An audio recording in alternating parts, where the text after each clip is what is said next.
Hi friends, मैं एक most important question बताने जा रहा हूँ। क्वेश्चन है कि ए बी और सी डी कोई दो पैरेलल लाइन है और यहाँ पे ओ कोई पॉइंट है जहाँ आपस में मिलता है।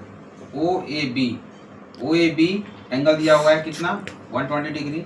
उसी तरह से ओ सी डी एंगल कितना दिया हुआ है 130 डिग्री। अब आपसे पूछ रहा है एंगल ए ओ सी, ये वाला एंगल आपसे पूछ रहा है। ये एंगल निकालना है। ऑप्शन दिया है बहुत सारा, कैसे निकालेंगे बहुत आसान है। सबसे पहले आराम से ये पैरेलल लाइन है, इसको ये पैरेलल लाइन है, मैं ले लिया हूँ। ये दूसरा पैरेलल लाइन है, ठीक है। ये सी डी आपका दिया हुआ है, ये दिया हुआ ए बी, ठीक है। मैं लिख लेता हूँ इसको। फिर उसके बाद ये आपस में कहाँ पे एक दूसरे से कहाँ पे मिल रहा है, ओ पॉइंट पे मिल रहा है, ये बताना। देखिए इस ए बी पैरेलल लाइन यानी A B parallel to C D दिया हुआ है।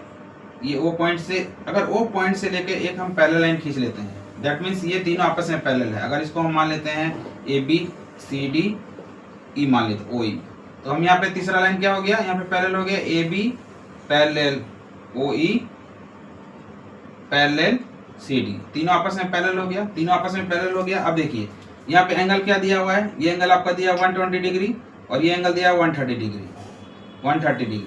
ये कितना दिया 130 डिग्री। अगर हम इसको मान लेते हैं x, हम मान सकते हैं x, और इसको मान लेते हैं y, ये दोनों का एंगल को मिला के ही मेरा आंसर होना चाहिए। यहाँ पे एओसी क्या होगा, एओसी होगा angle x plus angle y। अगर ये निकाल देंगे, लेकिन ये निकलेगा कैसे, बहुत आसान है।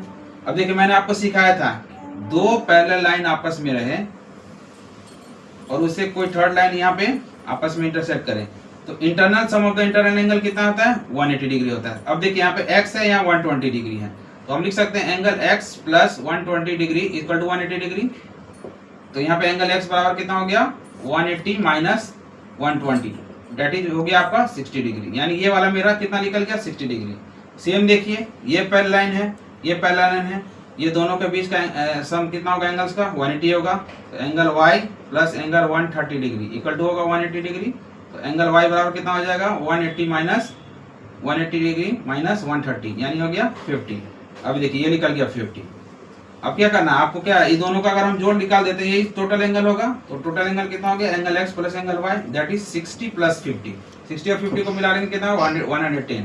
इसमें ऑप्शन दिया 110। इस तरह से इसका सोल्यूशन।